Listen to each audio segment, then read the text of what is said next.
ପାଞ୍ଚ ମହାଦେବର ଇଏ ଭୂମି, ପାଞ୍ଚଟି ମହାଦେବ ଏଠି ତାଙ୍କର ଆସ୍ଥାନ ଜମେଇକିରି ଆମକୁ କୃପା କରିଛନ୍ତି।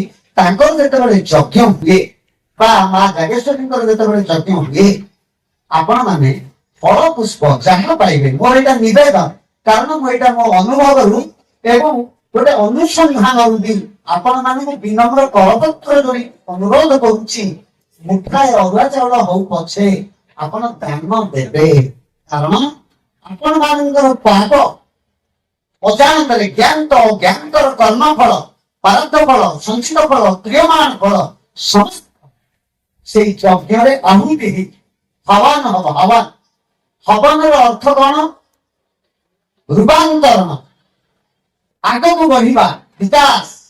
ଏବଂ ସେ ବିକାଶଟା ଦିଅନ୍ତି ସ୍ୱୟଂ ପ୍ରଭୁ, ଯିଏ ତିନି ଆମର ଜଣେ ସୃଷ୍ଟିକର୍ତ୍ତା ବ୍ରହ୍ମା, ଜଣେ ପାଳନକର୍ତ୍ତା ବିଷ୍ଣୁ, ଯାହାକୁ ବ୍ରାହ୍ମଣ ଦେବତା ମାନେ ପାଠ କରନ୍ତି, ଆମ ମୁଣ୍ଡରେ ଚାଉଳ ପକାନ୍ତି, ମଙ୍ଗଳମ ଭଗବାନ ବିଷ୍ଣୁ ମଙ୍ଗଳ ମଧୁସୂଦନ ମଙ୍ଗଳ ପୁଣ୍ଡରୀକାକ୍ଷ ମଙ୍ଗଳ ଗରୁଡଧ୍ୱଜ। ଏଥର ସମସ୍ତ ଭଗବାନ ରହିଗଲେ ଏବଂ ସମସ୍ତଙ୍କର କଲ୍ୟାଣ। ବ୍ରାହ୍ମଣ ଦେବତାଙ୍କ ହାତରୁ ଯୋଉ ଅକ୍ଷତ ଚାଉଳର ଅନ୍ୟ ଏକ ନାମ ହଉଛି ଅକ୍ଷତ। ଆମେ ସବୁବେଳେ ଗୋଟେ ବଡ କଥା ଶିଖିବାକୁ ହବ। ମୁଁ ଗୋଟେ ଛୋଟିଆ ଉଦାହରଣ ଦେଇକି ଆପଣ ମାନଙ୍କୁ କହିବି। 1986 ମସିହା ନା 1982 ମସିହା ସାନବଦର ଗାଁ ପଡିଗଲା, ତା ଆରପଟେ ଶ୍ୟାମପୁର ଗାଁ ପଡିଗଲା ଏବଂ ପଡିଗଲା ନୁହଁ, ଅଗ୍ନିକାଣ୍ଡ ଥରେ ନୁହେଁ, ପଡିଲା 8 ଦିନ ପରେ ଆଉ ଥରେ ପଡିଲା। ଶ୍ୟାମପଦର ପଡିଲା, ଶ୍ୟାମପଦର ପଡିଲା, ତା 8 ଦିନ ପରେ ପୁଣି ଶ୍ୟାମପୁର ପଡିଲା, ପୁଣି 8 ଦିନ ପରେ ଶ୍ୟାମପୁର ପଡିଲା, ପୁଣି 8 ଦିନ ପରେ ସାନପଦର ପଡିଲା। ଏ ଗୋଟେ ଭୌତିକ କାଣ୍ଡ ପ୍ରଚାର ହେଲା। ଗଙ୍ଗାଧର ପାଇକରାୟ ସେତେବେଳେ ଏକ୍ସ ବିଧାୟକ, ରାଜକିଶୋର ମୁଦଗଳଙ୍କର ଶଳା, ବଡ ଶଳା। ରାଜକିଶୋର ମୁଦଗଳ ମୋ ଧର୍ମ ପିତା, ଯେମିତି ସଞ୍ଜୟର ମୁଁ ଧର୍ମ ପିତା, ମତେ ସେ ଗୁରୁ କରେ, ମୁଁ ରାଜକିଶୋର ମୁଦଗଳଙ୍କୁ ଗୁରୁ କରିଥାଏ ଭିତରେ ହୃଦୟରେ।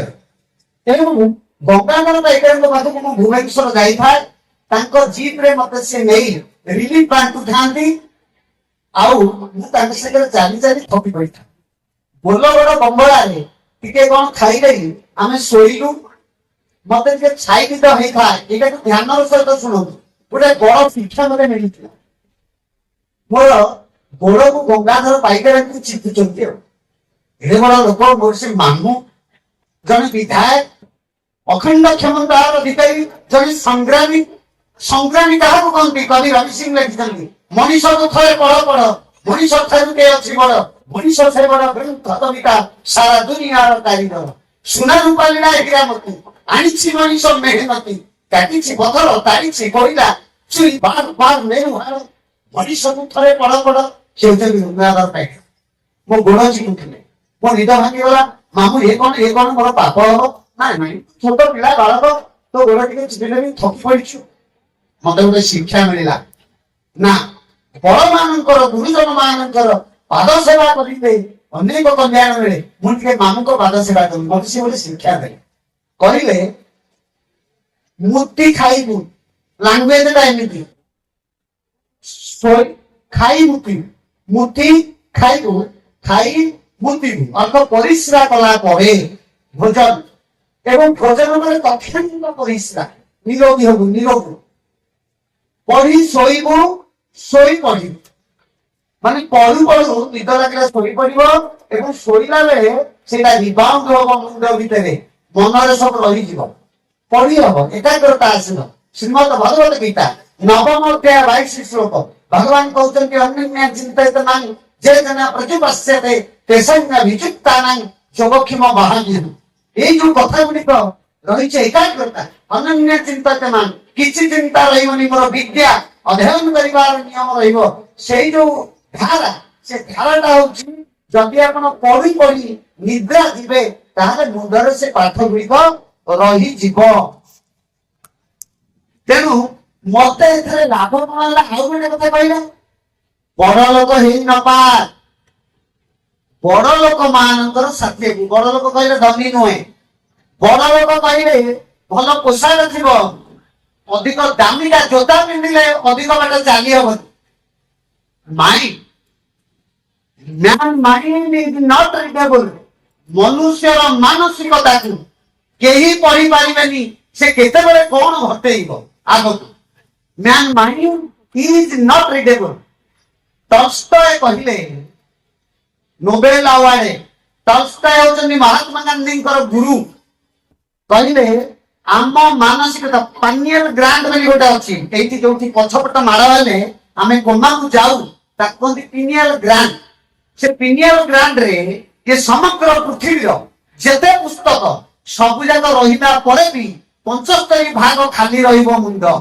କିନ୍ତୁ ଆମେ କହୁ ଆମେ ଭାରାକ୍ରାନ୍ତ, ଆମେ ଚିନ୍ତିତ, ଆମ ମୁଣ୍ଡରେ ବହୁତ କଥା ପଶିଗଲା। ନା, ଆମେ ଆମ ମନକୁ ନିଶ୍ଚଳ ବିମଳ କରିପାରୁ ନାହୁଁ। ତାର କାରଣ ହେଲା ଆମେ ବ୍ରାହ୍ମଣ ଦେବତାଙ୍କୁ ଚିହ୍ନି ନାହୁଁ, ଯଜ୍ଞକୁ ଚିହ୍ନି ନାହୁଁ। ଯଦି ଆମେ ଯଜ୍ଞ ହୱାନକୁ ସମ୍ମାନ କରିବୁ, ଟଙ୍କାରେ ପଛେ ହଉ, ମୁଠାଏ ଅରୁଆ ଚାଉଳ ହଉ, ମୁଠାଏ ମୁଗ ଡାଲି ହଉ, ବାଡ଼ିରୁ ଗୋଟେ କଷି ଅମୃତଭଣ୍ଡା ହଉ, ଗୋଟେ ପିଜୁଳି ହଉ, ଗୋଟେ ନଡ଼ିଆ ହଉ, 50 ଗ୍ରାମ ଗୁଆ ଘିଅ ଖାଣ୍ଟି, ଡୁପ୍ଲିକେଟ ଗୁଆ ଘିଅ କିଲେ ଦବା ଆବଶ୍ୟକ ନାହିଁ। ସମାଜରେ ପଲ୍ୟୁଷ ବଢୁଛି, ଗ୍ଲୋବାଲ ୱାର୍ମିଂ ବଢୁଛି, ବର୍ତ୍ତମାନ ଶୀତ ନାହିଁ, ଋତୁ ପରିବର୍ତ୍ତନ ହେଲାଣି, ବର୍ଷା ନିର୍ଦ୍ଦିଷ୍ଟ ସମୟରେ ହଉନାହିଁ, ଅନ୍ନ ହଉନାହିଁ। ତେଣୁ ଯଜ୍ଞରୁ ମେଘ, ମେଘରୁ ବର୍ଷା, ବର୍ଷାରୁ ଅନ୍ନ, ଅନ୍ନ ନ ତଳେ ନ, ଅନ୍ନ ହଉଛି ଜଳ, ଅନ୍ନ ହଉଛି ସମୁଦ୍ର। ବିଦ୍ୟାକୁ ହାସଲ କରାଯାଉ। ପିଲାମାନେ ଆମର ବିଦ୍ୟା ଶିଖ, ଅନ୍ନ କୁହ, ଅନ୍ନ ନ ତଳେ ନ, ଅନ୍ନ, ଅନ୍ନ ନୁହେଁ, ଅନ୍ନ ହଉଛି ପାଣି। ଏଇ ଯୋଉ ବିଦ୍ୟାକୁ ହାସଲ କର। ତେଣୁ ଯଜ୍ଞରେ ଯୋଉ ବ୍ରାହ୍ମଣ ଦେବତା ଆହୁତି କରୁଛନ୍ତି, ସେ ଆହୁତିରେ କଣ କହୁଛନ୍ତି? ଓମ୍ ନମ ଭଗବତେ ବାସୁଦେବାୟ ସ୍ୱାହା ଇଦಂ ନମଃ। ଓମ୍ ନମ ଭଗବତେ ବାସୁଦେବାୟ ସ୍ୱାହା। ସ୍ୱାହା ଏବଂ ସ୍ୱାଧା ଇଏ ହଉଛନ୍ତି ଲକ୍ଷ୍ମୀ ସୂର୍ଯ୍ୟଙ୍କର ଦୁଇ ପତ୍ନୀ, ସ୍ୱାହା ଏବଂ ସ୍ୱାଧା। ସୂର୍ଯ୍ୟଙ୍କର ପ୍ରତିନିଧି ଅଗ୍ନି, ଅଗ୍ନିଙ୍କର ପ୍ରତିନିଧି ବ୍ରାହ୍ମଣ। ବ୍ରାହ୍ମଣ ହଉଛନ୍ତି ସମାଜର ଦେବତା, ଅଗ୍ନି ହଉଛନ୍ତି ବ୍ରାହ୍ମଣଙ୍କ ଗୁରୁ। ଅଗ୍ନିଙ୍କ ଗୁରୁ ହଉଛନ୍ତି ଆଦି ଦେବତା ସୂର୍ଯ୍ୟ, ଯାହାକୁ ବିବସ୍ୱାନ ବୋଲି କୁହାଯାଏ। ବିବସ୍ୱାନ, ତାଙ୍କର ନାଁ ସବିତା। ଓମ୍ ସବିତୁବରେଣ୍ୟଂ। ଏସବୁ ସମାଜ ଏଇ ଜାଗା ନୁହେଁ ଆଲୋଚନା ପାଇଁ, ମୁଁ ଟିକେ ଟିକେ କହୁଛି। ଯେହେତୁ ଯଜ୍ଞ, ଏଠିକି ରାଜନେତା ମାନେ ନିମନ୍ତ୍ରଣ ହବା କଥା ନୁହେଁ, ଏହା ଗୋଟେ ତ୍ରୁଟିଯୁକ୍ତ କାର୍ଯ୍ୟ। ରାଜନେତା ମାନେ ପୃଷ୍ଠପୋଷକ ହବା କଥା ଯଜ୍ଞ।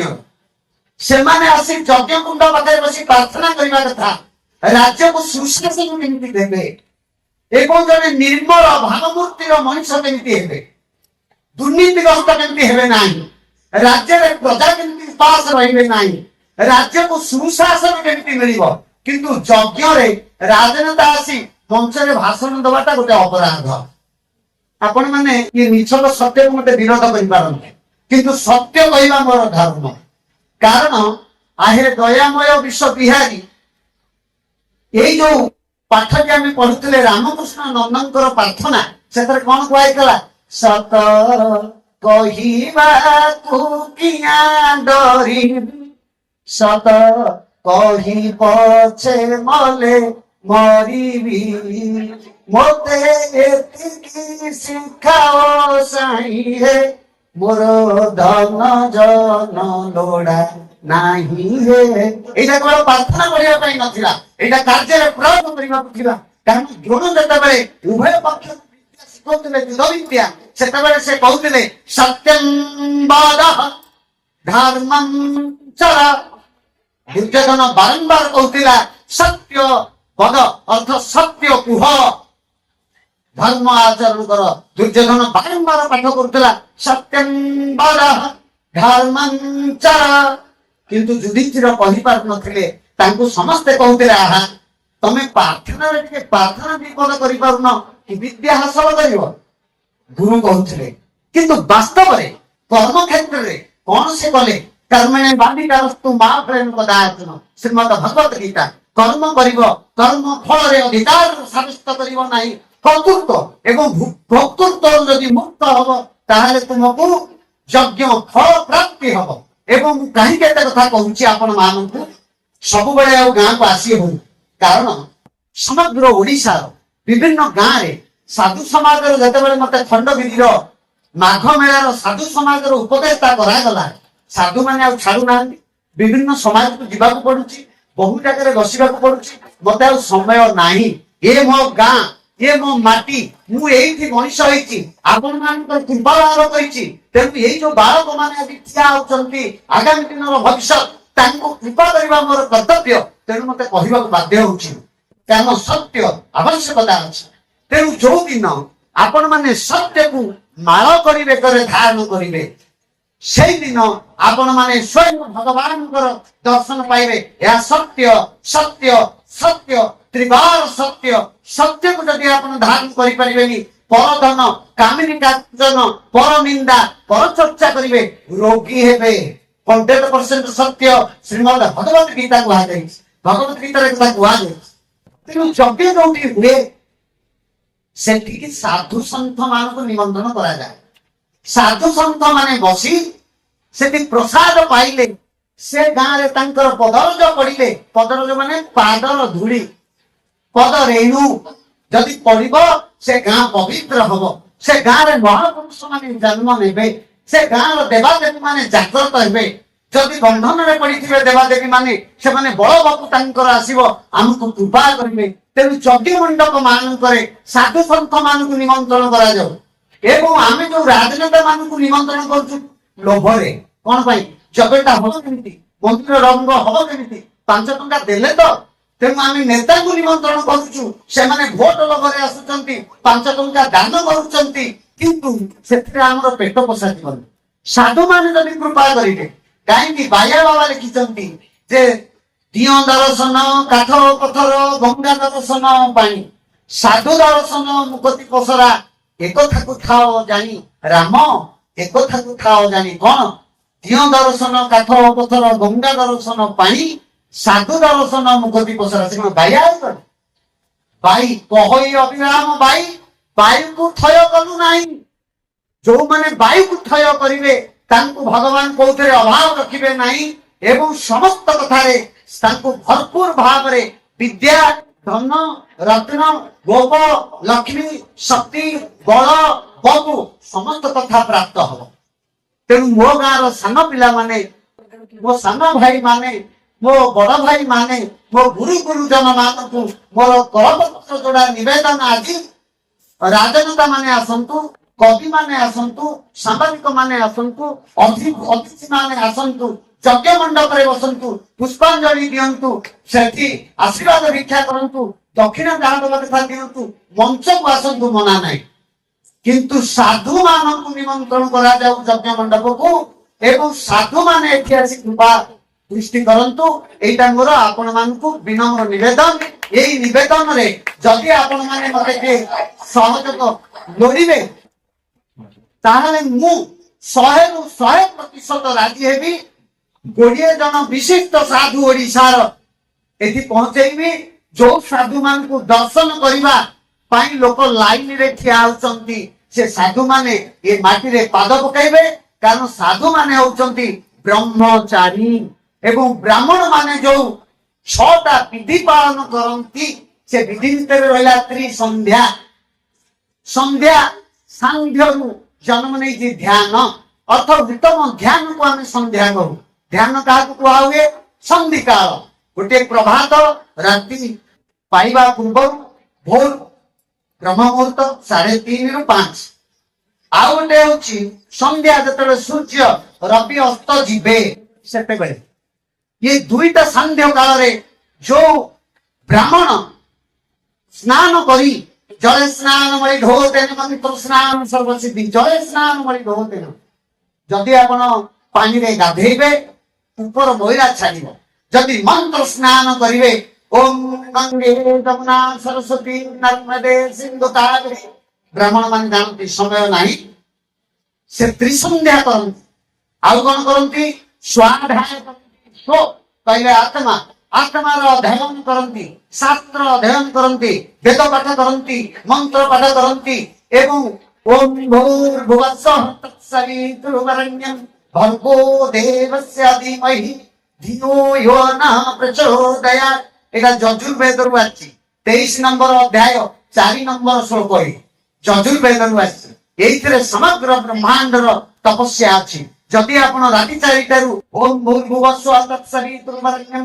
ଭର୍ଗୋ ଦେବସ୍ୟ ଧୀମହି ଧିୟୋ ୟୋ ନଃ ପ୍ରଚୋଦୟାତ୍ ପ୍ରାର୍ଥନା କରିବେ ତେବେ ଆପଣଙ୍କର ସମସ୍ତ ମଙ୍ଗଳ ହବ କୌଣସି କଥା ଅଟକିବ ନାହିଁ ଏବଂ ବ୍ରାହ୍ମଣ ମାନେ ଯୋଉ ପଇତା ପକାନ୍ତି ଧାରଣ କରନ୍ତି 9 କ୍ଷୀରର ପଇତା ସେଥିରେ 9ଟି ଦେବତା ବାସ କରନ୍ତି ତେଣୁ ତ୍ରିସନ୍ଧ୍ୟା କରନ୍ତି ସ୍ୱାଧ୍ୟାୟ କରନ୍ତି ଏବଂ ବିନା ମୂଲ୍ୟରେ ସମାଜକୁ ଜ୍ଞାନ ବିତରଣ କରନ୍ତି ଅର୍ଥ ଅଧ୍ୟାପନା କରନ୍ତି ତାପରେ କଣ କରନ୍ତି ଦକ୍ଷିଣା ନିଅନ୍ତି ଦାନ ନିଅନ୍ତି ଏବଂ ଦାନ କରନ୍ତି ଦାନ ନେଲେ କଣ ହୁଏ ଆମେ ବ୍ରାହ୍ମଣ ମାନଙ୍କୁ ଦାନ ଦେଲେ କଣ ହୁଏ ଆମର ପାପ କର୍ମ କ୍ଷୟ ହୁଏ ଏବଂ ବ୍ରାହ୍ମଣ ମାନେ କାହାକୁ ଦାନ ଦିଅନ୍ତି ଗରିବ ଝିଅଟିଏ ବିବାହ ହେଇପାରୁନି କୋଉଠି ଯଜ୍ଞ ହେଇପାରୁନି ମନ୍ଦିର ପୂଜା ହେଇପାରୁନି ସେଠିକି ଯଜ୍ଞ ପାଇଁ ଦାନ କରନ୍ତି ମନ୍ଦିର ଯଦି ଠାକୁର ଉପବାସ ରହିଲେ ତାଙ୍କର ସେବା ପୂଜା ପାଇଁ ଦାନ କରନ୍ତି ବ୍ରାହ୍ମଣ ମାନେ ତେଣୁ ବ୍ରାହ୍ମଣ ମାନେ ହଉଛନ୍ତି ଆମର ଦେବତା ବ୍ରାହ୍ମଣ ମାନଙ୍କୁ ସମ୍ମାନ କରନ୍ତୁ ପିତାମାତା ହଉଛନ୍ତି ଶ୍ରେଷ୍ଠ ଦେବତା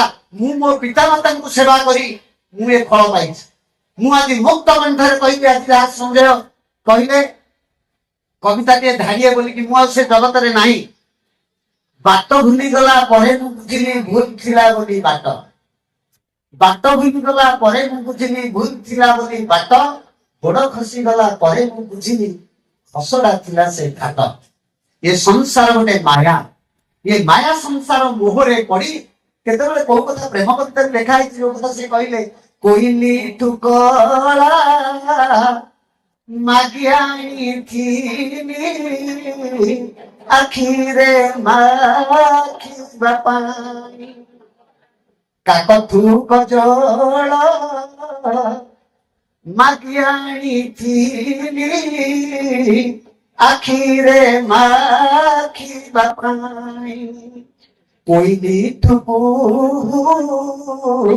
ତାନ ମାଗିଥିଲି ଗୀତଟେ ଗାଇବା ପାଇଁ ଆକାଶରୁ ତାରା ଦେଉଳରୁ ପାରା ଉଡ଼ିଗଲେ ପଛେ ଯାଉ ଗୋଲାପରୁ ଗନ୍ଧ ମୋ ଆଖିରୁ ନିଦ ହଜିଗଲେ ପଛେ ଯାଉ ମୋ ଚଲା ପଥରେ ତୋ ପାଦ ଥୋଇଦେ ନିର୍ବାଣ ମୋର ହେ ଆମେ ସବୁ ମଣିଷ କିନ୍ତୁ ପ୍ରଥମେ ଆମେ ମଣିଷ ଭାବେ ଜନ୍ମ ହେଇନଥିଲେ ହଁ ଆମେ ପ୍ରଥମେ ମା ଗର୍ଭରେ ମଣିଷ ଥିଲେ ଯେତେବେଳେ ମା ଗର୍ଭରୁ ଆମେ ଭୂମିଷ୍ଠ ହେଲୁ ଏ ମାୟା ସଂସାର ମାୟା ଲାଗିଲା ଆମେ ତୋର ମୋରରେ ପହଞ୍ଚିଗଲୁ ଏବଂ ଯେତେବେଳେ ବୈରାଗ୍ୟ ଛୁଇଁବ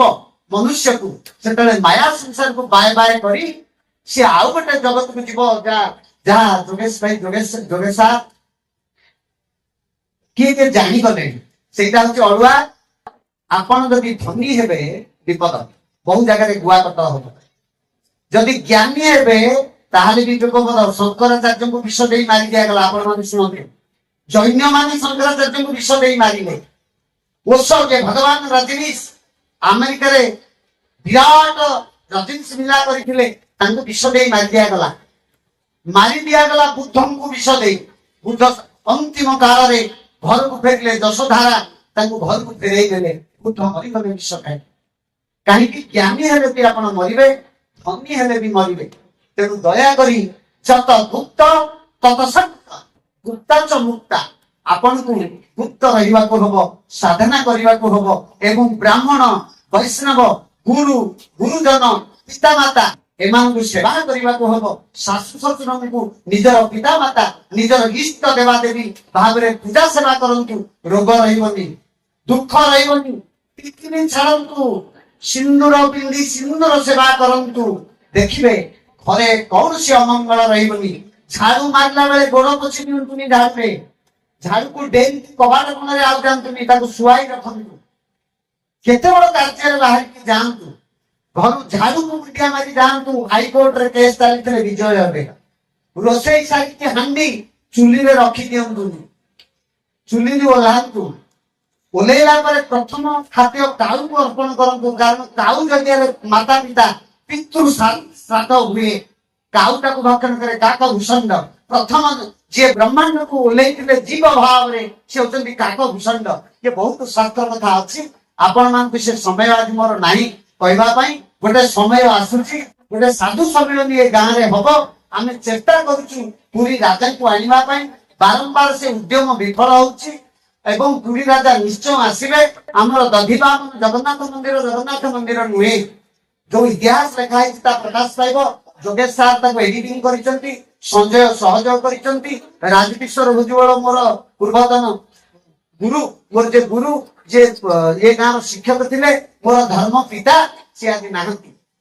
ଲକ୍ଷ୍ମୀ ନାରାୟଣ ରାୟ ସିଂ, ନାହାନ୍ତି ବାହାଦୁର ଶାହ, ଏମାନେ ଯୋଉ ଟିକେ ଟିକେ ସଂଗ୍ରହ କରିଥିଲେ, ରହମାନ ଖାଁ, ଯୋଗେଶ ଭାଇଙ୍କର ବାନାମର ଛୋଟରା, ଯୋଉ ମାନେ ରାମଚନ୍ଦ୍ର ରାଉଳ, ଆମେ ଯୋଉମାନେ ତଥ୍ୟ ସଂଗ୍ରହ କରିଛୁ, ହଟନାଥ ମଙ୍ଗରାଜ,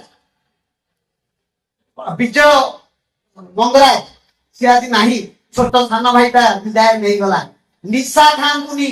ମୁଁ ଆଉ ଗୋଟେ ଅନୁରୋଧ କରିବି ଆପଣ ମାନଙ୍କୁ, ଯୁବକ ମାନଙ୍କୁ, ନିଶା, ବେଶ୍ୟା ଏବଂ ବାବା ଏ ସମାଜକୁ ଚଳୁ କରିଦେଲେଣି। ନିଶା କହିଲେ କେବଳ ମଦ ନୁହଁ, ମେଡିସିନ ଷ୍ଟୋରର ଔଷଧର ନାଁ ହେଉଛି ଡ୍ରଗ୍ସ। ଆପଣ ଗଞ୍ଜେଇ ଖାଆନ୍ତୁ ଡ୍ରଗ୍ସ, ବ୍ରାଉନ ସୁଗାର ଖାଆନ୍ତୁ ଡ୍ରଗ୍ସ, ମଦ ପିଅନ୍ତୁ ଡ୍ରଗ୍ସ। ତେଣୁ ମେଡିସିନ ଆଣିକି ଜ୍ୱର ପାଇଁ ଖାଆନ୍ତୁ, ଆଣ୍ଠୁଗଣ୍ଠି ବିନ୍ଧିବା ପାଇଁ ଖାଆନ୍ତୁ। That is name of the drugs. ଡ୍ରଗ୍ସରୁ ମୁକ୍ତ ହୁଅନ୍ତୁ। ଡ୍ରଗ୍ସରୁ ମୁକ୍ତ ହବା ପାଇଁ ହେଲେ ଯଜ୍ଞ ଚାଲିଲା ବେଳେ ଯାହା ପାଖରେ ଯାହା ଅଛି ଦାନ କରନ୍ତୁ, କାରଣ ଆପଣଙ୍କର ରୋଗ ହବ ନାହିଁ, ଦୁଃଖ ହବ ନାହିଁ, ଶୋକ ହବ ନାହିଁ। ଧାନରେ ଜମିରେ ଧାନ ଭଲ ଫଳିବ, ଗଛରେ ଆମ୍ବ ଭଲ ଫଳିବ, ଗଛରେ ନଡ଼ିଆ ଭଲ ଫଳିବ, ଗଛରେ ଔଷଧୀୟ ଯୋଉ ହଉଛି, ମନର ମାଲିକ ହଉଛନ୍ତି ଚନ୍ଦ୍ର, ଚନ୍ଦ୍ର ହଉଛନ୍ତି ବୃକ୍ଷଲତା ମାନଙ୍କରେ ଔଷଧ ଯୋଉ ଫଳୁଛି, ଔଷଧର ମାଲିକ ହଉଛନ୍ତି ଚନ୍ଦ୍ର, ସୂର୍ଯ୍ୟ ହଉଛନ୍ତି ଆଦି ଦେବତା, ସକଳ ଶକ୍ତିର ଆଧାର। ତେଣୁ ଯଜ୍ଞ ଯୋଉଠି ହବ ସେଠି ବ୍ରାହ୍ମଣ ମାନଙ୍କୁ ସମ୍ମାନ କରନ୍ତୁ, ପ୍ରଣାମ କରନ୍ତୁ, ପାଦ ତଳେ ପଡନ୍ତୁ ଏବଂ ତାଙ୍କୁ ଗୁରୁ ଭାବରେ ଗ୍ରହଣ କରନ୍ତୁ। ବ୍ରାହ୍ମଣ ହଉଛନ୍ତି ଦେବତା, ଯଜ୍ଞ ହଉଛନ୍ତି ଅଗ୍ନି, ଆମର ଦେବତା। ଅଗ୍ନି ନ ଜଳିଲେ ଆମର ମଣିପୁର ଚକ୍ର, ନାଭି ଚକ୍ର, ଯୋଉଠି ବୈଶ୍ୱନାଥ ଅଗ୍ନି ଅଛନ୍ତି, ଯିଏ ଡାଇଜେଷ୍ଟ କରିକି ଖାଦ୍ୟକୁ ତଳକୁ ମଳମୂତ୍ର ପରିତ୍ୟାଗ କରାଉଛନ୍ତି, ଉପରକୁ ରକ୍ତ ବଳ ଦେଇକି ଆମକୁ ବଞ୍ଚେଇଛନ୍ତି, ସେ ହଉଛନ୍ତି ବୈଶ୍ୱନାଥ ଅଗ୍ନି। ଯୋଉ ବୈଶ୍ୱନାଥ ଅଗ୍ନିରେ ଆହୁତି ହେଉଛି ଓಂ ନମ ଭଗବତେ ବାସୁଦେବାୟ ସ୍ୱାହା ଇଦଂ ନ ମମ, ଏହା ମୋର ନୁହେଁ। ବହୁତ କହିଦେଲି, ଆପଣ ମାନଙ୍କୁ କ୍ଷମା କରିବେ ଏବଂ ଯଦି କିଛି ସତ୍ୟ କଥା କହି ଆପଣଙ୍କୁ ଆଘାତ ଦେଇଥିବି ସେଥିପାଇଁ କ୍ଷମା ମାଗୁଛି। ଆସନ୍ତା ବର୍ଷକୁ ଏଇ ଯଜ୍ଞକୁ ନୁହେଁ, ଏ ଗାଁରେ ଯେତେ ଯଜ୍ଞ ହବ, ଯଦି ସାଧୁ ମାନଙ୍କୁ ନିମନ୍ତ୍ରଣ କରିବେ ମୁଁ ରାଜି ଅଛି ସମସ୍ତ ସହଯୋଗ କରିବା ପାଇଁ, ପ୍ରତିନିଧିତ୍ୱ କରିବା ପାଇଁ। ଏ ଗାଁକୁ ଆମେ ବହୁତ ନେତା ଆଣିଛେ, ବହୁତ ଫିଲ୍ମ ଷ୍ଟାର ଆଣିଛେ, ଲଙ୍ଗୁଳି ମାନଙ୍କୁ ଆଣିଛେ, ଲୋକ ଭିଡ଼ ହୋଇଛନ୍ତି, କିନ୍ତୁ ସାଧୁ ମାନଙ୍କୁ ଆଣିବା ଯେ କୃପା କରିବେ ଆମ ଘରୁ ସମସ୍ତ ଦୁଃଖ ସୁଖ ବିଦାୟ ନେବ। ଜୟ ଶ୍ରୀ ଜଗନ୍ନାଥ, ଜୟ ବାଙ୍କେଶ୍ୱରଙ୍କର ଜୟ ହଉ। ଏ ଯଜ୍ଞ ସେମିତି ଅନାଦି କାଳ ପର୍ଯ୍ୟନ୍ତ ଆଗେଇ ଚାଲୁ। ସମସ୍ତଙ୍କର ସମସ୍ତେ ଆରୋଗ୍ୟ ରୁହନ୍ତୁ, ମଙ୍ଗଳ ହଉ। ସାଧୁ ବହୁତ ପରିଶ୍ରମ କରିଛି ଏଠିକି ଆସିବା ପାଇଁ। ଯାହା ହଉ ସେ ଗୋଟିଏ ସାନ ଭାଇ, ଆପଣ ମାନଙ୍କର ୱାର୍ଡର ନେତା ଥିଲା, କିଛି କଥା କରିଛି, କିଛି କଥା କରିପାରିନି। ସବୁବେଳେ ନେତା ମାନେ ସବୁ କରିପାରନ୍ତିନି। ଜଗନ୍ନାଥ ତ ଅଧା ରହିଲେ, ଆମେ ବା କଣ ପୂରଣ କରିପାରିବା? ତେଣୁ ଇଏ ପୂର୍ଣ୍ଣାତ ପୂର୍ଣ୍ଣ ବ୍ରହ୍ମ ଆମେ ହେଇପାରିବା ନାହିଁ। ପ୍ରଭୁ ଯଦି କୃପା କରିବେ, ବ୍ରାହ୍ମଣ ଦେବତାଙ୍କର ଯଦି କୃପା ହବ, ପିତାମାତାଙ୍କର ଯଦି କୃପା ହବ, ଗୁରୁ ଗୁରୁଜନଙ୍କର ଯଦି କୃପା ହବ, ଏ ଗାଁ ମାଟି ସୁନାଠୁ ଆହୁରି ଖାଣ୍ଟି ଶିଳ୍ପ ମାଟି। ଏ ଗାଁ ମାଟି ସୁନାଠୁ ଆହୁରି ଖାଣ୍ଟି। ଯିଏ ଏ ଗାଁ ମାଟିରେ ଜନ୍ମ ହେଇଛ ସେମାନେ ଭାଗ୍ୟବାନ। ସେମାନେ ସମସ୍ତେ ବଡ ହବ, ସମସ୍ତଙ୍କର କଲ୍ୟାଣ ହବ। ଆମେ କିଛି କଥା କରି ଛାଡ଼ିଛୁ, ଆପଣ ମାନେ ଆଗେଇ ନିଅନ୍ତୁ। ଆଉ କିଛି କଥା ଆଗକୁ ହବ, ଅପେକ୍ଷା କରନ୍ତୁ। ଜୟ ଶ୍ରୀ ଜଗନ୍ନାଥ, ଜୟ ଶ୍ରୀ ଜଗନ୍ନାଥ। ବହୁତ ମାନେ କହିଲେ